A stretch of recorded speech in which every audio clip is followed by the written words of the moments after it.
Jadinya sudah terdengar jelas? Ya. Apakah Oke, Selvi, saya akan berangkat dari sebuah hasil riset dari saya baca tadi di KPAI, Komisi Perlindungan Anak Indonesia, yang menyatakan bahwa 77,8% siswa, jadi ini dilaksanakan survei ke 30 provinsi di 54 kabupaten kota ke 1.700 siswa. Survei tersebut mendapatkan hasil bahwa 77,8% siswa itu mengeluh karena mendapatkan tugas yang berat dan menumpuk dari seluruh guru. Selain itu, 37% itu menyatakan bahwa waktu pengumpulannya sangat dekat dan sempit sehingga hal tersebut membuat siswa merasa kelelahan. Bahkan ada yang kurang istirahat dan sebagainya.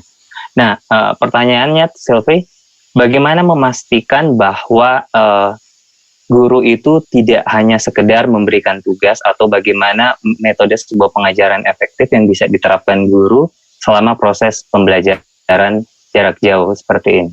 Oke. Para saya kedengeran ya Kak ya? Boleh ya? Oke, jelas ya. Menanggapi survei yang didapat begitu ya, artinya memang sebenarnya kita perlu berangkat dulu dari satu mindset yang sama begitu ya. Ini semuanya hal yang baru untuk kita semua. Saya bisa mengatakan bahwa tidak ada satupun dari kita yang siap, betul-betul siap untuk menghadapi masa ini begitu ya. Yep. Dan kalau ditanya misalnya memastikan bagaimana untuk kita bisa sebagai guru begitu untuk bisa memastikan bahwa efektif begitu pembelajarannya. Tadi Kahin sudah sampaikan sebelumnya bahwa ini semuanya sebenarnya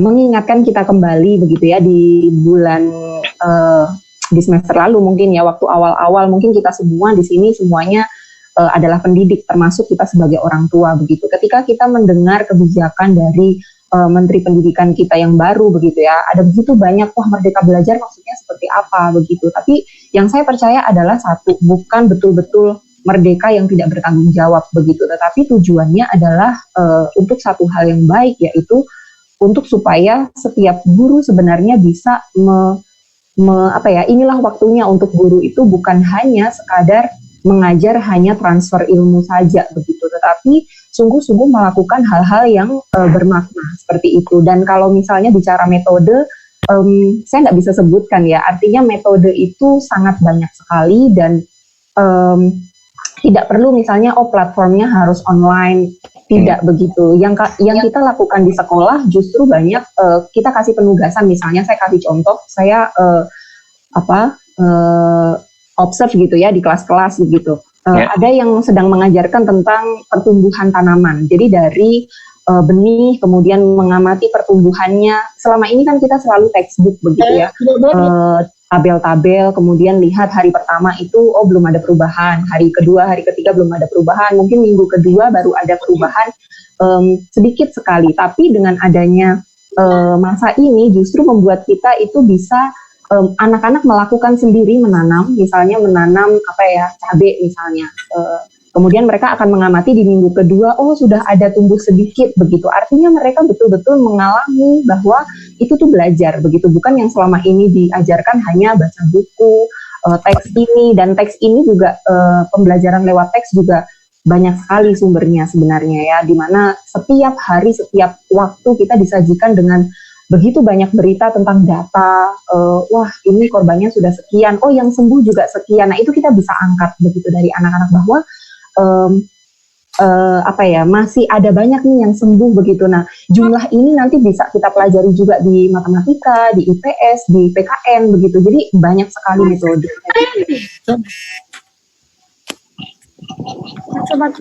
Oke, baik. Kemudian terkait biasanya guru akan menuntaskan misalnya kompetensi dasar atau KD terkait juga dengan kurikulum. Bagaimana sejauh ini prakteknya? Apakah memang guru itu harus betul-betul menyelesaikan seluruh kurikulum yang ada, kompetensi dasar tersebut? Sebagian dari kita di sini pemimpin sekolah dan guru begitu ya. Jadi saya sangat percaya sih kalau buat kita yang guru itu familiar dengan kebijakan menteri baru, karena teman-teman percayalah bahwa di masa-masa seperti ini sebenarnya mengajarkan kita juga untuk aware begitu ya, wah ada informasi baru begitu ya, kita harus cepat-cepat baca, ada update apa begitu, atau ada hal yang baru apalagi ini mengenai satu kebijakan atau satu regulasi begitu ya dari Menteri Pendidikan, dan ini pasti jadi sorotan kita semua begitu yang berhubungan dengan anak-anak murid. Yang saya ingat di surat edaran Menteri yang terakhir begitu ya di nomor 4 tahun 2020 yang diterbitkan di Jakarta tanggal 24 Maret begitu yang lalu, di situ tentang pembelajaran itu dijelaskan bahwa kita tidak perlu dibebani. Mungkin Kak Okta bisa share file yang saya kirim itu di slide yang ke-6 ya kalau tidak salah. Ya, slide ke-6 tentang surat edaran. Ya, teman-teman bisa lihat di sana ya, sedikitnya hanya baca saja yang saya bold di sana karena terlalu padat, mungkin saya coba begitu ya.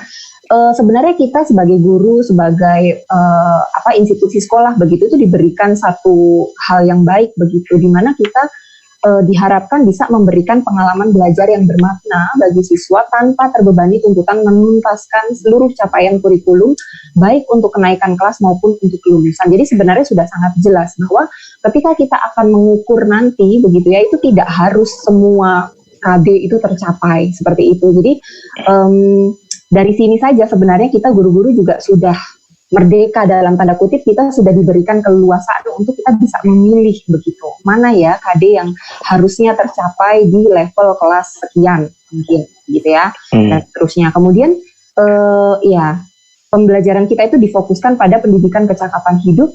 Kemudian di sana aktivitas pembelajarannya juga variatif ya, jadi tidak bisa semuanya kita samakan sama, yang punya internet atau tidak punya internet, atau yang punya komputer dan tidak punya komputer kita samakan, tidak bisa ya. Jadi di sana sudah dicatat sesuai minat dan kondisi masing-masing, termasuk mempertimbangkan kesenjangan akses atau fasilitas belajar di rumah.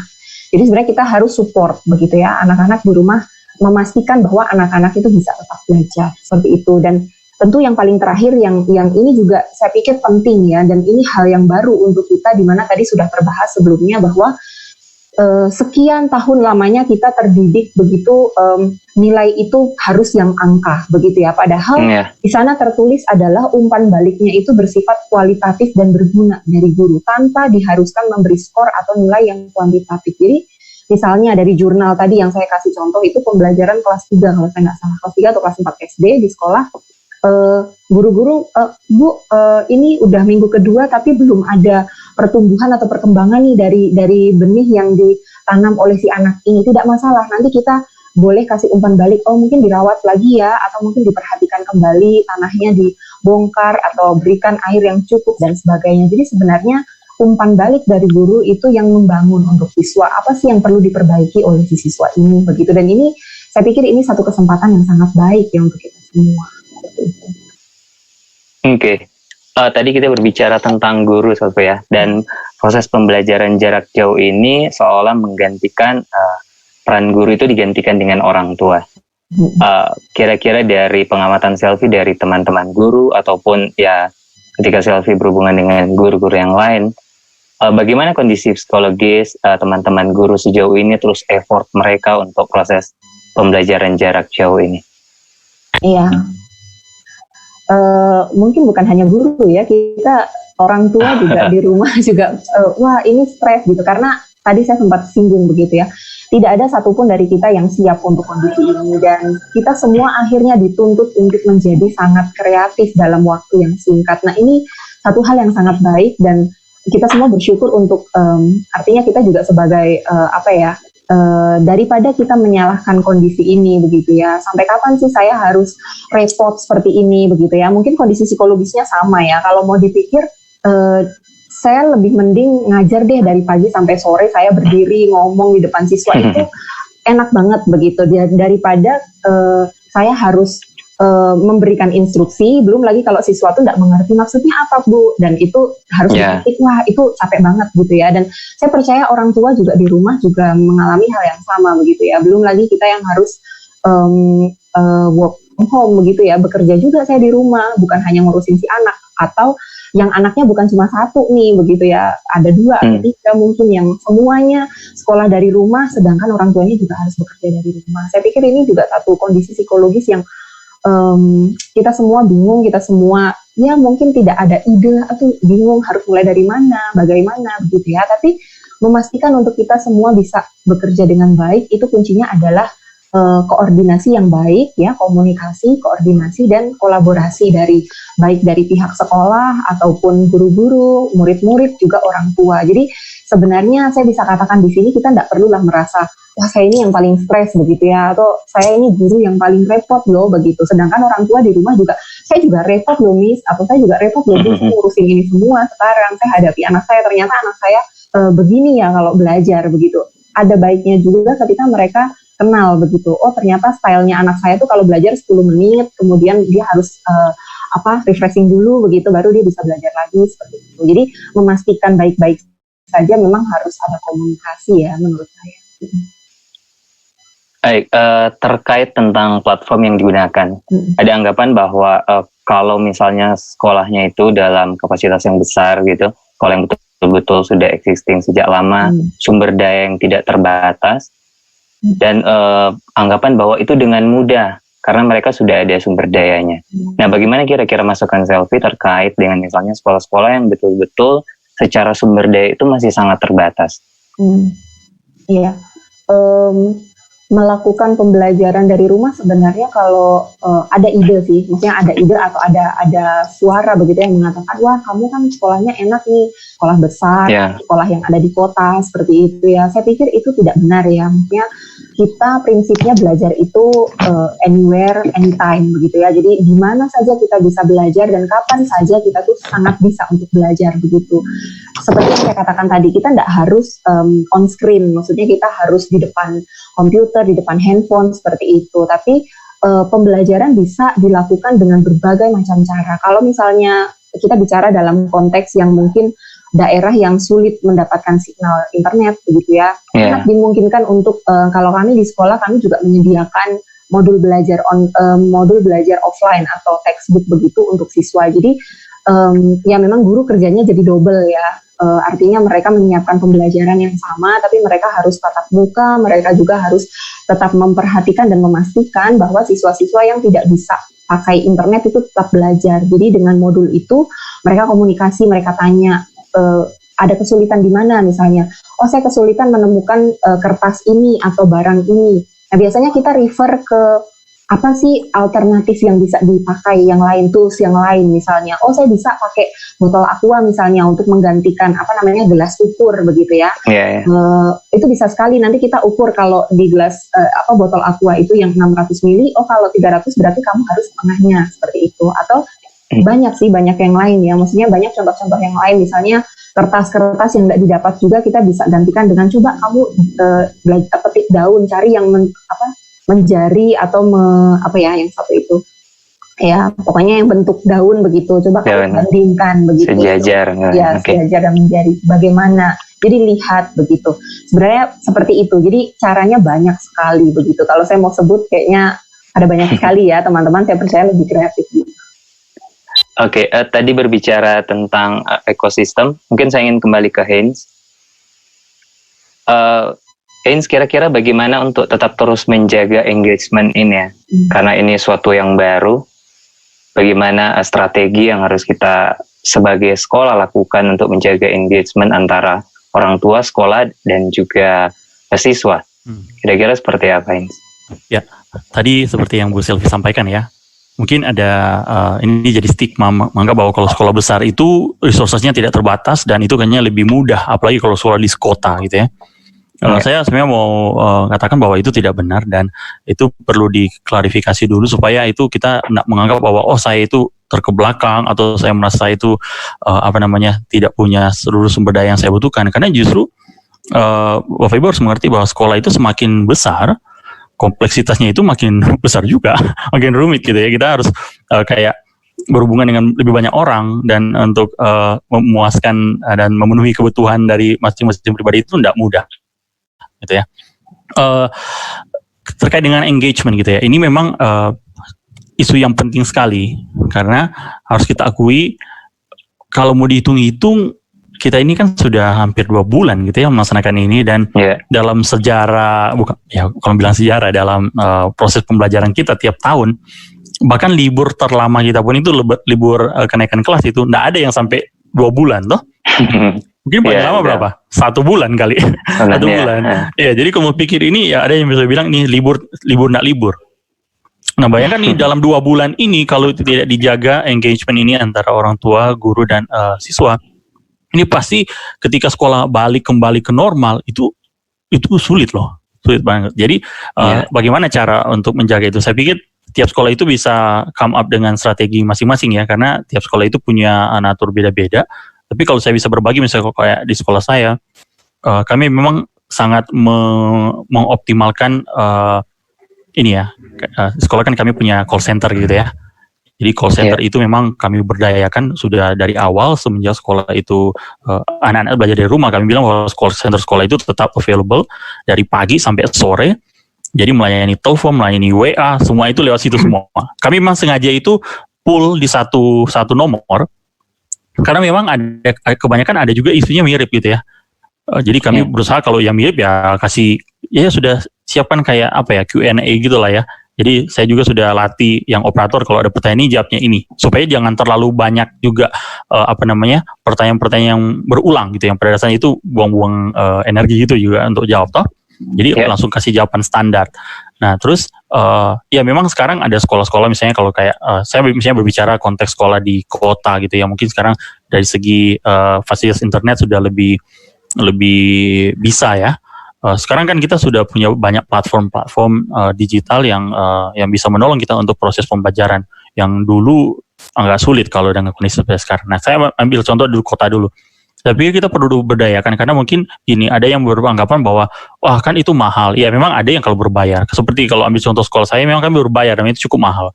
Tapi ada juga yang sebenarnya kita bisa gratisan, walaupun memang terbatas itunya fasilitasnya. Tapi kembali kan kita tahu apa yang kebutuhan kita, yang menjadi kebutuhan kita. Intinya untuk memenuhi kebutuhan kita ya kita mencari sumber daya atau alat atau apalah itu gitu untuk memenuhi kebutuhan itu. Jadi kalau misalkannya kebutuhan kita cuma 10, enggak usah lah mau cari yang sampai 30. Nah itu kita membuang-buang resources gitu kan. Nah berbeda kota dengan desa. Nah kalau desa saya pikir kompleksitasnya beda. Tapi ada juga opportunity yang tidak dimiliki oleh kota. Misalnya gini, kalau di desa saya yakin area tugas dari sekolah itu tidak seluas kota. Jadi saya pikir kalaupun misalkan untuk melakukan kayak home visit atau memanfaatkan sekarang ya fasilitas yang dikasih oleh pemerintah lewat TVRI atau lewat RRI, saya pikir itu masih cukup bisa menolong gitu, karena memang situasi beda antara kota dan desa. Kota itu dari ujung ke ujung. Bayangkan kalau seperti sekolah saya ada anak dari Malalayang, ada dari Tondano gitu kan. Mau jangkau itu enggak mungkin gitu kan dengan cara berpikir seperti desa. Jadi tapi kita perlu tahu di medan kita juga di mana area kita dan bagaimana akses yang bisa kita upayakan supaya engagement itu tetap terjaga. Karena orang tua itu perlu terus, dan saya pikir sekolah itu perlu rutin untuk kasih tahu ya, update. Sekarang kan media sosial itu sangat murah ya. Kalau sekolah itu bisa akses, saya pikir sekolah jangan susah-susah. Sekolah di desa bisa memanfaatkan guru-guru yang masih muda yang cukup eksis gitu ya di bersosial media, dengan pengawasan kepala sekolah tentunya, bisa terus update ke orang tua, kasih tahu orang tua nanti kalau mau lihat perkembangan belajar anak hari ini gimana, coba bisa lihat di sosial media. Atau bisa juga kan sekarang kan ada yang istilah fasilitas story misalnya di Facebook atau Instagram gitu ya. Atau kalau bisa lebih canggih sedikit, ya boleh bikin ada video update dan ya macam-macam yang kita bisa berkreasi sesuai dengan kapasitas sekolah ya. Kembali saya bilang kapasitas sekolah karena tiap sekolah itu pasti beda-beda. Yang penting kuncinya kita harus jaga engagement itu, jangan sampai orang tua merasa mereka terasing sendiri, sibuk dan sepertinya cuma menerima instruksi-instruksi dari sekolah, terus sekolah sepertinya tidak memahami kesulitan yang mereka hadapi. Nah, itu nggak boleh. Dan kita perlu selalu memberikan fast response, respons yang cepat sebisa mungkin ya. Kalau memang kita bisa upayakan itu, saya akan sangat menolong. Karena di situasi kita sekarang orang itu ketika kita bisa mampu memberikan respons yang cepat, itu akan sangat menolong. Karena ketika kita itu delay-nya terlalu lama, biasanya ya seperti yang tadi Okta bilang, ada yang mungkin sudah merasa aduh ini saya tidak diperhatikan, akhirnya mulai menggerutu, ini sekolah yang nggak peduli dengan saya, sekolah ini nggak bisa mengerti kesulitan-kesulitan kami di rumah. Nah akhirnya terjadi konflik yang tidak perlu. Padahal ketika itu bisa diatasi dengan segera, nah itu sebenarnya akan memudahkan pekerjaan kita dalam hal ya kita bisa fokus di hal-hal yang memang harus penting untuk kita kerjakan ya, yaitu mengajar anak-anak kayak gitu kali ya.